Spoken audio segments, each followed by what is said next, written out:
ಎಲ್ರಿಗೂ ನಮಸ್ಕಾರ. ನಾನು ಗೌರಮ್ಮ ಹೆಚ್ ಅಂಗಡಿ, working as assistant professor in department of political science, GFGC HD ಕೋಟೆ, ಮೈಸೂರು ಡಿಸ್ಟ್ರಿಕ್ಟ್. ಮೈಸೂರು ವಿಶ್ವವಿದ್ಯಾನಿಲಯದಲ್ಲಿ BA ಪದವಿ ಓದ್ತಾ ಇರತಕ್ಕಂಥ 4ನೇ ಸೆಮ್ನ ರಾಜ್ಯಶಾಸ್ತ್ರ ವಿದ್ಯಾರ್ಥಿಗಳಿಗೆ ಅಧ್ಯಯನದ ಭಾಗವಾಗಿರ್ತಕ್ಕಂತಹ ಇಂಟ್ರೊಡಕ್ಷನ್ ಟು ಇಂಟರ್ನ್ಯಾಷನಲ್ ರಿಲೇಷನ್ಸ್, ಅಂತಾರಾಷ್ಟ್ರೀಯ ಸಂಬಂಧಗಳ ಪರಿಚಯ. ಈ ಪತ್ರಿಕೆ ಅಡಿಯಲ್ಲಿ ಇವತ್ತಿನ ವಿಡಿಯೋದಲ್ಲಿ 6ನೇ ಸೆಷನ್ ಅಡಿಯಲ್ಲಿ ನಾವು growth of international relations as A discipline, ಅಂತಾರಾಷ್ಟ್ರೀಯ ಸಂಬಂಧಗಳ ವಿಷಯ ಒಂದು ಶಿಸ್ತಿನಂತೆ ಬೆಳೆದು ಬಂದಂತಹ ಬಗೆ ಅನ್ನ ನಾವು ಇವತ್ತು ನೋಡ್ತೇವೆ. ನಾವು ಅಂತಾರಾಷ್ಟ್ರೀಯ ಸಂಬಂಧಗಳು ಅನ್ನೋ ವಿಷಯ ಇತ್ತೀಚೆಗೆ ಬೆಳೆದು ಬಂದಂತಹ ಹೊಸ ವಿಷಯ ಅಂತ ಕರಿತೇವೆ. ಆದ್ರೂ ಸಹ ಇದು ತನ್ನ ಬೇರುಗಳನ್ನ, ಐತಿಹಾಸಿಕ ಬೆಳವಣಿಗೆಯ ಬೇರುಗಳನ್ನ ಯಾವ್ಯಾವ ಕಾಲಘಟ್ಟದಲ್ಲಿ ಯಾವ್ಯಾವ ರೀತಿ ಹೊಂದಿತ್ತು ಅನ್ನೋದನ್ನ ನಾವು ಇನ್ ಡೀಟೇಲ್ ಆಗಿ ನೋಡೋಣ. Though international relations as an academic discipline is a recent origin, ಇದು ಒಂದು ಅಧ್ಯಯನದ ವಸ್ತುವಾಗಿ ಇತ್ತೀಚಿನ ಒಂದು ಮೂಲವನ್ನು ಹೊಂದಿದ್ರು ಸಹ relations among Nations var as old as phenomenon as history.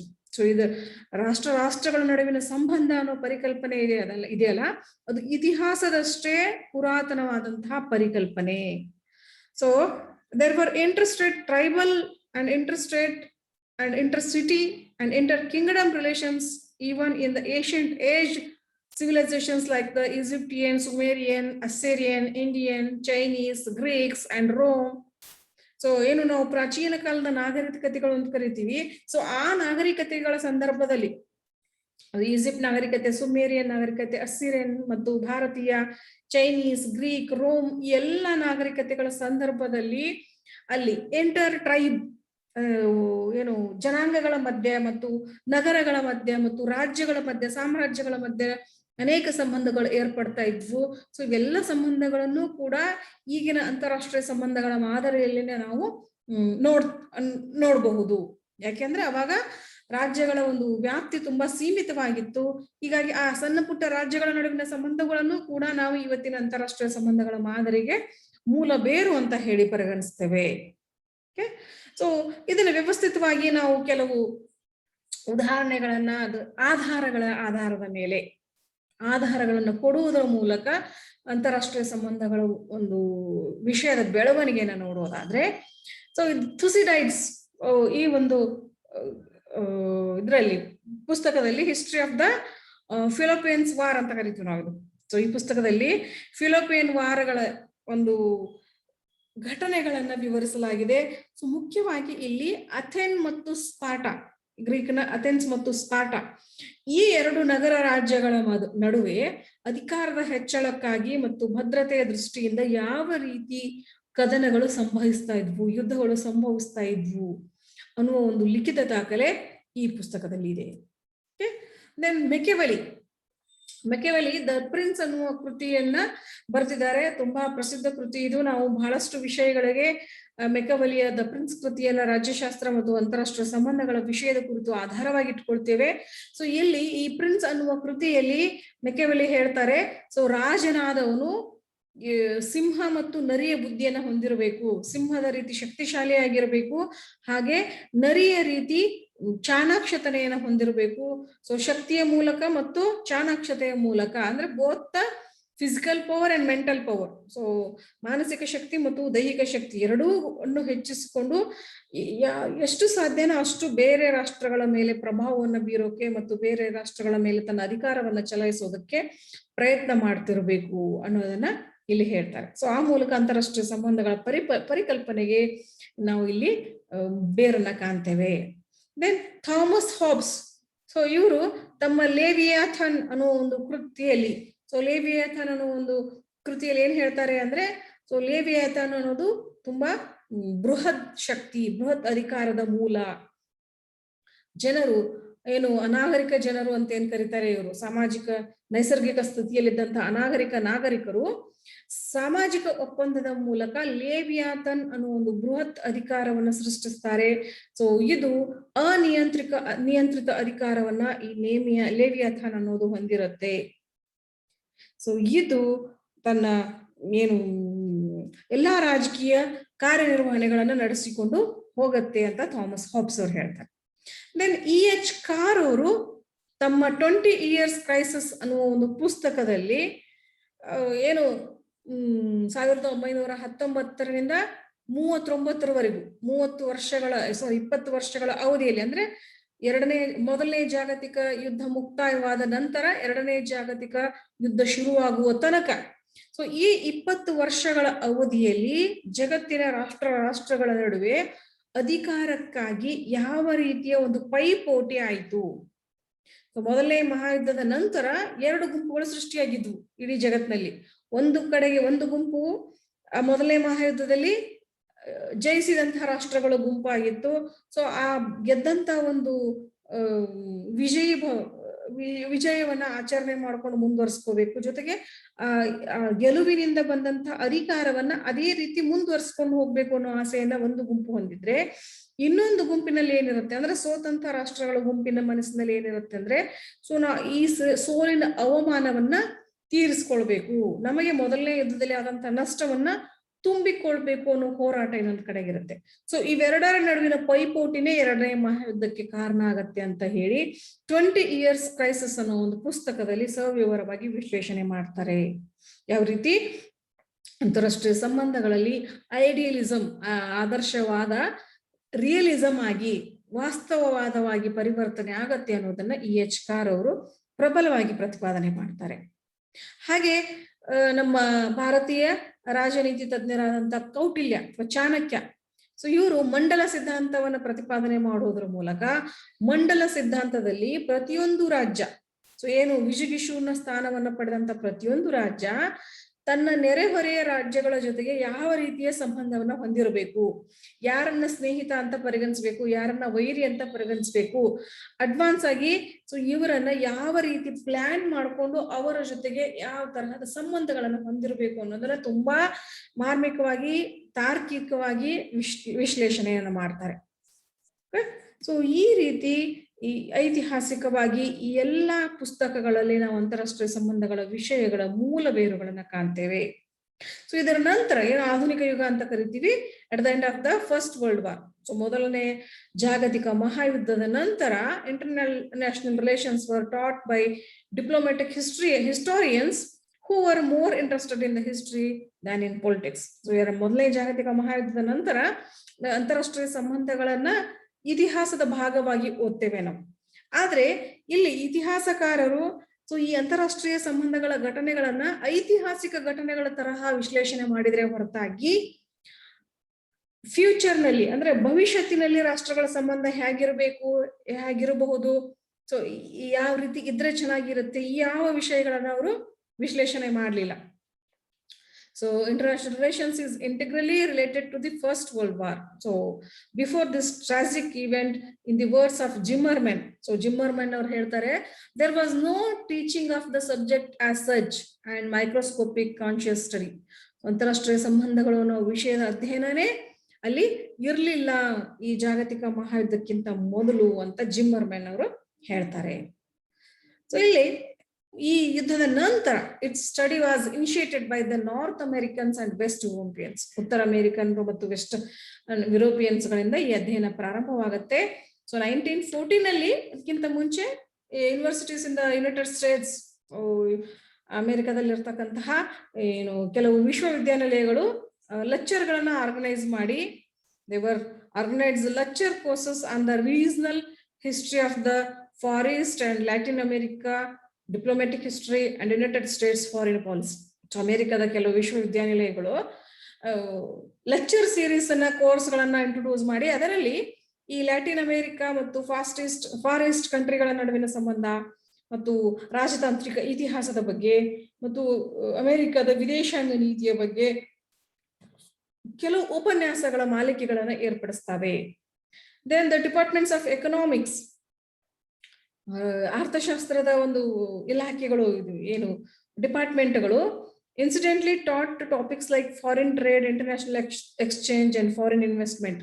So ಆರ್ಥಿಕ ವಿಷಯಗಳಿಗೆ ಸಂಬಂಧಪಟ್ಟ ಹಾಗೆ ವಿಶೇಷವಾಗಿ ವಿದೇಶಿ ವ್ಯಾಪಾರ, ಅಂತಾರಾಷ್ಟ್ರೀಯ ವ್ಯಾಪಾರ ವಿನಿಮಯ ಮತ್ತು ವಿದೇಶಿ ಬಂಡವಾಳ, ಫಾರಿನ್ ಇನ್ವೆಸ್ಟ್ಮೆಂಟ್, ಈ ತರಹದ ವಿಷಯಗಳ ಮೇಲೆ ಚರ್ಚೆಯನ್ನ ಉಂಟು ಮಾಡ್ತವೆ, ಅಧ್ಯಯನ ಉಂಟು ಮಾಡ್ತವೆ.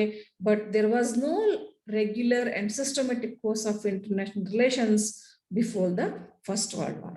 ಸೊ ಜಾಗತಿಕ ಮಹಾಯುದ್ಧಕ್ಕಿಂತ ಮುಂಚೆ ಸೊ ಈ ಎಲ್ಲ ಅಧ್ಯಯನಗಳ ಆದ್ರೂ ಸಹ ಒಂದು ಸಿಸ್ಟಮೆಟಿಕ್ ಆದಂತಹ ಸ್ಟಡಿ ಅನ್ನೋದು ಮೊದಲನೇ ಜಾಗತಿಕ ಮಹಾಯುದ್ಧದಕ್ಕಿಂತ ಮುಂಚೆ ನಾವು ಕಾಣೋದಿಲ್ಲ.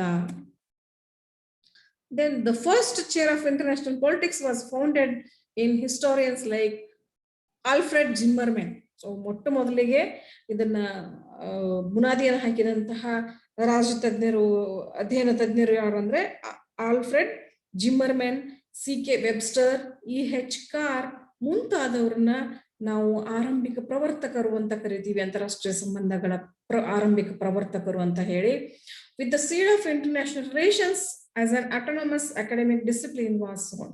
ಸೊ ಇವರಿಂದ ಅಂತಾರಾಷ್ಟ್ರೀಯ ಸಂಬಂಧಗಳು ಅನ್ನೋದು ಒಂದು ಸ್ವತಂತ್ರ ಅಧ್ಯಯನದ ವಸ್ತುವಾಗಿ ಬೆಳೆದುಕೊಂಡು ಬಂತು.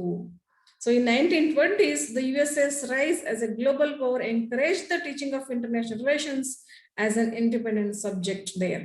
So ಏನು ಮೊದಲನೇ ಜಾಗತಿಕ ಮಹಾಯುದ್ಧದಲ್ಲಿ ಅಮೆರಿಕ ತುಂಬಾ ಪ್ರಬಲ ರಾಷ್ಟ್ರವಾಗಿ ಹೊರಹೊಮ್ಮೋದರ ಮೂಲಕ ಈ ಅಂತಾರಾಷ್ಟ್ರೀಯ ಸಂಬಂಧಗಳು ಅನ್ನೋ ವಿಷಯ ಕೂಡ ಒಂದು ಸ್ವತಂತ್ರ ಅಧ್ಯಯನ ವಿಷಯವಾಗಿ ಬೆಳೆದು ಬರೋಕೆ ಸಹಾಯ ಆಗತ್ತೆ. Then an introduction to the study of international relations. So this is the earliest textbook in the discipline. ಅಂತಾರಾಷ್ಟ್ರೀಯ ವಿಷಯಗಳು ಅನ್ನೋ ಒಂದು ವಿಷಯದಲ್ಲಿ ಪಬ್ಲಿಷ್ ಆದಂತಹ ಮೊಟ್ಟ ಮೊದಲ ಟೆಕ್ಸ್ಟ್ ಬುಕ್ ಇದು ಪುಸ್ತಕ, an introduction to the study of international relations. So it was jointly written by the Grant, Hughes, Greenwood, Kerr and Earhart and published in Britain in 1960. So Lord Bryce delivered a series of 8 lectures in United States in 1921. 1921ರಲ್ಲಿ Lord Bryce ಅವರು 8 ಉಪನ್ಯಾಸ ಮಾಲಿಕೆಗಳನ್ನ ಹೊರಡಿಸ್ತಾರೆ. The next year ಅಂದ್ರೆ 1922ನಲ್ಲಿ these were published in an international relations, ಅಂತಾರಾಷ್ಟ್ರೀಯ ಸಂಬಂಧಗಳು ಅನ್ನೋ ಒಂದು ಪ್ರಕಟಣೆಯಲ್ಲಿ ಈ ಒಂದು ಉಪನ್ಯಾಸಗಳನ್ನ ಪಬ್ಲಿಷ್ ಮಾಡಲಾಗತ್ತೆ. ಸೊ ಈ ಉಪನ್ಯಾಸ ಮಾಲಿಕೆಗಳಲ್ಲಿ he observed that my subject was rather vast, which was closely connected with the nearly every branch of principal human science, ethics, economics, law and politics. So ಇವರು ಅಂತಾರಾಷ್ಟ್ರೀಯ ಸಂಬಂಧಗಳ ಕುರಿತು ಉಪನ್ಯಾಸ ಮಾಲಿಕೆಗಳನ್ನು ಪಬ್ಲಿಷ್ ಮಾಡುವಾಗ ಸೊ ಆ ಪಬ್ಲಿಕೇಶನ್ ಏನಿದೆಯಲ್ಲ ಅದು ಏನೇನನ್ನು ಒಳಗೊಂಡಿದೆ ಅಂದ್ರೆ ತುಂಬಾ ವಿಶಾಲವಾದಂತಹ ಪರಿಕಲ್ಪನೆಯನ್ನ, it was rather vast. So ಈ ವಿಷಯ ಎಷ್ಟು ವಾಸ್ಟ್ ಆಗಿದೆ, ಬೃಹದಾಕಾರವಾಗಿದೆ ಅಂದ್ರೆ it's connected with the branch of principal human sciences, ಏನು ಬೇಸಿಕ್ ಮೂಲ ಮಾನವೀಯ ಅಧ್ಯಯನ ವಿಷಯಗಳು ಅಂತ ಏನ್ ಕರಿತೀವಿ. ಸೊ ಅವೆಲ್ಲದರ ಜೊತೆಗೆ ಅದು ನೀತಿಶಾಸ್ತ್ರ, ಅರ್ಥಶಾಸ್ತ್ರ, ರಾಜ್ಯಶಾಸ್ತ್ರ, ಇತಿಹಾಸ, ಕಾನೂನು, ಈ ಎಲ್ಲ ವಿಷಯಗಳ ಜೊತೆಗೆ ಅದು ತನ್ನ ಸಂಬಂಧವನ್ನ ಹೊಂದಿದೆ ಅಂತ ಹೇಳ್ತಾರೆ. Then the emphasis shifted to making scientific analysis of the developments in international politics. ಯಾವಾಗ? After the Second World War. So ಎರಡನೇ ಜಾಗತಿಕ ಮಹಾಯುದ್ಧದ ನಂತರ ಅಂತಾರಾಷ್ಟ್ರೀಯ ಸಂಬಂಧಗಳ ಅಧ್ಯಯನದಲ್ಲಿ ವೈಜ್ಞಾನಿಕ ವಿಶ್ಲೇಷಣೆಯನ್ನು ನಾವು ಕಾಣ್ತೇವೆ. ಸೊ ಇಲ್ಲಿ ಎರಡೂ ಮಹಾಯುದ್ಧಗಳ ನಂತರ ಅಂತಾರಾಷ್ಟ್ರೀಯ ಅಧ್ಯಯನದ ತಜ್ಞರು ಸೊ ಯುದ್ಧಗಳಿಗೆ ಕಾರಣಗಳೇನು, ಸೊ ಯಾವ ಯಾವ ಅಂಶಗಳು ಯುದ್ಧಕ್ಕೆ ಕಾರಣವಾದವು, ಅದರ ಪರಿಣಾಮಗಳೇನು, ಸೊ ಮುಂದೆ ಯುದ್ಧ ಆಗುವುದ ರೀತಿ ತಡೆಯೋದಕ್ಕೆ ಏನೇನು ಪರಿಹಾರಗಳನ್ನ ಕಂಡುಕೊಳ್ಬೇಕು ಈ ಹಿಂದಿನ ಅಧ್ಯಯನದ ಆಧಾರದ ಮೇಲೆ. ಸೊ ಈ ರೀತಿ ತುಂಬಾ ಸಿಸ್ಟಮೆಟಿಕ್ ಆಗಿ ಅಂತಾರಾಷ್ಟ್ರೀಯ ಸಂಬಂಧಗಳ ಅಧ್ಯಯನದ ವಸ್ತುವನ್ನ ಅಧ್ಯಯನ ಮಾಡೋದಕ್ಕೆ ಶುರು ಮಾಡ್ಲಾಯ್ತು. ಇದನ್ನ ನಾವೇನಂತ ಕರಿತೀವಿ, scientific way to study the international relations ಅಂತ ಕರಿತೀವಿ. Then in 1950s and early 60s, so ಈ ಸಂದರ್ಭದಲ್ಲಿ 1950 ಮತ್ತು 60ರ ಸಮಯದಲ್ಲಿ the realists became the prevalent school. So ಏನು ವಾಸ್ತವವಾದಿಗಳು ಅಂತ ಕರಿತೀವಿ, ಅವರು ಅತ್ಯಂತ ಪ್ರಬಲ ಶೈಕ್ಷಣಿಕ ಶಾಲೆಯಾಗಿ ಹೊರಹೊಮ್ಮುತ್ತಾರೆ. ಸೊ ಈ ರೀತಿ ವಾಸ್ತವವಾದವನ್ನ ಪ್ರತಿಪಾದನೆ ಮಾಡಿದಂತ ಪ್ರಮುಖ ಪ್ರತಿಪಾದಕರು ಯಾರು ಅಂದ್ರೆ EH Carr, Hans Morgenthau, Kenneth Thompson, Niebuhr George, F Kennan, Henry A Kissinger. So ಇವರೆಲ್ಲರನ್ನು ನಾವು ವಾಸ್ತವವಾದಿ ಪ್ರತಿಪಾದಕರು ಅಂತ ಕರಿತೀವಿ. So according to these realists, power is a means as well as end in itself. So ಈ ಎಲ್ಲಾ ವಾಸ್ತವವಾದಿಗಳ ಪ್ರತಿಪಾದನೆ ಏನು ಅಂದ್ರೆ ಅಧಿಕಾರನೇ ಅಂತಾರಾಷ್ಟ್ರೀಯ ಸಂಬಂಧಗಳಲ್ಲಿ ಅತ್ಯಂತ ಪ್ರಮುಖ ಸಾಧನ ಹಾಗೂ ಗುರಿ ಕೂಡ ಅಂತ ಪ್ರತಿಪಾದನೆ ಮಾಡ್ತಾರೆ. ಸೊ ಈ ಒಂದು ಸಂದರ್ಭದಲ್ಲಿ the subject matter of international relations altered. So ಅಂತಾರಾಷ್ಟ್ರೀಯ ಸಂಬಂಧಗಳ ವಿಷಯ ಕೆಲವೊಂದು ಮಹಾ ಬದಲಾವಣೆಗಳಿಗೆ, ಪರಿವರ್ತನೆಗೆ ಒಳಗಾಗತ್ತೆ. So this change was the outcome of various new factors in international life. ಅಂತಾರಾಷ್ಟ್ರೀಯ ಸಂಬಂಧಗಳಲ್ಲಿ ಕೆಲವು ಬಹಳಷ್ಟು ಅಂಶಗಳ ಒಂದು ಪರಿಣಾಮದಿಂದ ಈ ಒಂದು ಬದಲಾವಣೆಯನ್ನು ನಾವು ಕಾಣ್ತೇವೆ. ಸೊ ಏನೇನು ಅಂಶಗಳು ಅಂದ್ರೆ ಟೆಕ್ನಾಲಜಿಕಲ್ ಡೆವಲಪ್ಮೆಂಟ್. ಸೊ ಕೈಗಾರಿಕಾ ಕ್ರಾಂತಿ, ಜ್ಞಾನ ಪುನರುಜ್ಜೀವನ ಮುಂತಾದ ಘಟನೆಗಳಿಂದ ಸಾಕಷ್ಟು ತಾಂತ್ರಿಕ ಬೆಳವಣಿಗೆ ಆಯ್ತು. So going liquidation of colonialism. So ಏನು ವಸಾಹತುಕ ಶಾಹಿತ್ವ ಇತ್ತು ಇಷ್ಟು ದಿನ, ಸೊ ಆ ವಸಾಹತುಶಾಹಿಗಳ ಒಂದು ಪ್ರಭಾವ ಕಡಿಮೆ ಆಗ್ತಾ ಬಂತು. ವಸಾಹತುಶಾಹಿ ಶಕ್ತಿ ಹಿಂದೆ ಸರಿಯಲ್ಪಟ್ಟು ಆ ವಸಾಹತುಗಳನ್ನ ಆಯಾ ರಾಷ್ಟ್ರಗಳಿಗೆ ಬಿಟ್ಟು ಕೊಡಲಾಯಿತು. So the rise of the new nations, ಹೊಸ ರಾಷ್ಟ್ರಗಳ ಉದಯ ಆಯಿತು. ವಿಶೇಷವಾಗಿ ಇಷ್ಟು ದಿನ ಫ್ರಾನ್ಸ್, ಇಂಗ್ಲೆಂಡ್ ಮುಂತಾದ ಯುರೋಪಿನ ರಾಷ್ಟ್ರಗಳ ವಸಾಹತುಗಳಾಗಿದ್ದಂತ ಆಫ್ರಿಕಾ ಮತ್ತು ಏಷ್ಯಾದ ರಾಷ್ಟ್ರಗಳು ಸ್ವತಂತ್ರ ಪಡೆದಂತ ಹೊಸ ರಾಷ್ಟ್ರಗಳಾಗಿ ಹೊರಹೊಮ್ಮಿದ್ವು. Then the emergence of new universal values. 2 ಜಾಗತಿಕ ಮಹಾಯುದ್ಧಗಳ ನಂತರ ಕೆಲವು ಜಾಗತಿಕ ಮೌಲ್ಯಗಳು ಬೆಳೆದು ಬಂದವು. ಅದೇ ಅಂತಾರಾಷ್ಟ್ರೀಯ ಸಹಕಾರ, ಹೊಂದಾಣಿಕೆ. ವಿಶ್ವಸಂಸ್ಥೆ ಮತ್ತು ವಿಶ್ವಸಂಸ್ಥೆ ಅಂಗಸಂಸ್ಥೆಗಳು ಆ ಒಂದು ಯೂನಿವರ್ಸಲ್ ವ್ಯಾಲ್ಯೂಸ್ ನ ಬೆಳೆಸಿದ್ವು. ಅಂತಾರಾಷ್ಟ್ರೀಯ ಕಾನೂನು ಮಹತ್ವವನ್ನು ಪಡೆದುಕೊಳ್ತು. Then the invention and expansion of nuclear technology. So ಪರಮಾಣು ತಂತ್ರಜ್ಞಾನದ ಹುಟ್ಟು ಮತ್ತು ಅದರ ವಿಸ್ತರಣೆ, ಅದು ಕೂಡ ಅಂತಾರಾಷ್ಟ್ರೀಯ ಸಂಬಂಧಗಳ ಮೇಲೆ ಪರಿಣಾಮವನ್ನು ಬೀರುತ್ತೆ. Then the emergence of multilateral enterprises. ವ್ಯಾಪಾರ ಮತ್ತು ಇತರೆ ಸಂಬಂಧಗಳಲ್ಲಿ ಸರ್ಕಾರೇತರ ಸಂಸ್ಥೆಗಳಾದಂತಹ MNC ಕಂಪನಿಗಳು, NGOಗಳು ಇವು ಪ್ರಮುಖ ಪಾತ್ರವನ್ನು ಪಡಿತವೆ. Then the growth of international institutions.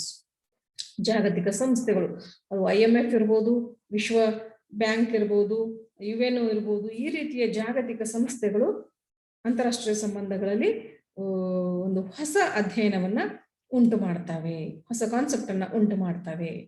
Then ಇನ್ 1985, ವಿಶೇಷವಾಗಿ 1985 ನಂತರ ಏನು Mikhail Gorbachev come on the scene. ಅಂತಾರಾಷ್ಟ್ರೀಯ ಒಂದು ಪರದೆಯ ಮೇಲೆ, ಜಾಗತಿಕ ಸಂಬಂಧಗಳ ಪರದೆಯ ಮೇಲೆ ರಷ್ಯಾದ ನಾಯಕನಾದಂತಹ ಮಿಖೇಲ್ ಗೋರ್ಬಚೇವ್ ಅಧಿಕಾರಕ್ಕೆ ಬಂದಾಗ, ಈ ಹಿಂದೆ ಗೊತ್ತು ನಮಗೆಲ್ಲ, 2ನೇ ಮಹಾಯುದ್ಧದ ನಂತರ USA ಮತ್ತು USSR ನಡುವೆ ಶೀತಲ ಸಮರ ನಡೀತಾ ಇತ್ತು. ಬಟ್ ಮಿಖೇಲ್ ಗೋರ್ಬಚೇವ್ ಯಾವಾಗ ರಷ್ಯಾದ ಮುಖ್ಯಸ್ಥರಾಗ್ತಾರೋ, USSR ನ ಮುಖ್ಯಸ್ಥರಾಗ್ತಾರೋ, ಇವರು ಅಂತಾರಾಷ್ಟ್ರೀಯ ಸಂಬಂಧಗಳಲ್ಲಿ ಕೆಲವು ಹೊಸ ಪರಿಕಲ್ಪನೆಗಳನ್ನ ಹುಟ್ಟಿ ಹಾಕ್ತಾರೆ. ಇದನ್ನ ನಾವು ನ್ಯೂ ಪೊಲಿಟಿಕಲ್ ಥಿಂಕಿಂಗ್ ಅಂತ ಕರಿತೀವಿ. So this new political thinking recognised. So ಇದು ಯಾವ ವಿಷಯಗಳನ್ನ ಹೊರಹೊಮ್ಮಿಸ್ತು, ಹುಟ್ಟು ಹಾಕ್ತು ಅಂದ್ರೆ, the balance of interest instead of the balance of power. ಅಧಿಕಾರದ ಒಂದು ಸಮತೋಲನಕ್ಕೆ ಪ್ರಯತ್ನ ಮಾಡೋಕ್ಕಿಂತ ಆಸಕ್ತಿಗಳು, ರಾಷ್ಟ್ರಗಳ ನಡುವಿನ ಹಿತಾಸಕ್ತಿಗಳ ಒಂದು ಸಮತೋಲನಕ್ಕೆ ಪ್ರಯತ್ನವನ್ನ ಮಾಡಬೇಕು. Then cooperation instead of confrontation. ಏನು ಪರಸ್ಪರ ದ್ವೇಷ, ಮುಖಾಮುಖಿ ಜಗಳಗಳನ್ನ ಮಾಡೋ ಬದಲಿಗೆ ಸಹಕಾರವನ್ನ ಸಾಧಿಸೋದು. Internationalization instead of nationalization. ರಾಷ್ಟ್ರಗಳು ತಮ್ಮ ರಾಷ್ಟ್ರೀಯತೆಯ ಒಂದು ಈಗೋನಲ್ಲಿ, ಸ್ವಾರ್ಥ ಅಥವಾ ಸಂಕುಚಿತ ಮನೋಭಾವನೆಯಲ್ಲಿ ಮುಳುಗುವ ಬದಲಿಗೆ ಜಾಗತಿಕ ಭಾತೃತ್ವ, ಅಂತಾರಾಷ್ಟ್ರೀಯ ಒಂದು ವಿಶಾಲ ಮನೋಭಾವನೆಯನ್ನ ಬೆಳೆಸ್ಕೊಳ್ಬೇಕು. Then disarmament instead of armament. So ಶಸ್ತ್ರಾಸ್ತ್ರಗಳ ಬದಲಿಗೆ ನಿಶಸ್ತ್ರೀಕರಣವನ್ನ ಪ್ರತಿಪಾದನೆ ಮಾಡೋದು. Deidealisation of interstate relations instead of idealisation. So ಯಾವುದೇ ಒಂದು ಸಿದ್ಧಾಂತಕ್ಕೆ ಪಟ್ಟು ಬಿದ್ದು ಆ ಸಿದ್ಧಾಂತದ ಅಡಿಯಲ್ಲಿ ರಾಷ್ಟ್ರಗಳು ಸಂಕುಚಿತ ಮನೋಭಾವನೆಯನ್ನ ಹೊಂದೋ ಬದಲಿಗೆ ಸಿದ್ಧಾಂತದ ಹೊರತಾಗಿ ಸಿದ್ಧಾಂತವನ್ನ ಮೀರಿ ಅಂತಾರಾಷ್ಟ್ರೀಯ ಸಂಬಂಧಗಳಿಗೆ ಪ್ರಾಮುಖ್ಯತೆಯನ್ನ ಕೊಡುವುದು. Then detente instead of cold. So ಏನು ಶೀತಲ ಸಮರದ ಬದಲಿಗೆ ಪ್ರಗತಿಪರ ಅಭಿವೃದ್ಧಿಗೆ ಪ್ರಾಮುಖ್ಯತೆಯನ್ನ ಕೊಡುವುದು. ಸೊ ಈ ಎಲ್ಲ ಆಧಾರಗಳ ಮೇಲೆ ಗೋರ್ಬಚೇವ್ ಅವರ ಹೊಸ ಒಂದು ರಾಜಕೀಯ ಯೋಚನೆ ಅಂತಾರಾಷ್ಟ್ರೀಯ ಸಂಬಂಧಗಳ ಅಧ್ಯಯನದಲ್ಲಿ ಹೊಸ ಪರಿವರ್ತನೆಯನ್ನು ತಂತು. So it believed in the peaceful coexistence and equal security for all. So ತುಂಬಾ ಮಹತ್ತರವಾದಂತಹ ಬೆಳವಣಿಗೆ ಇದು.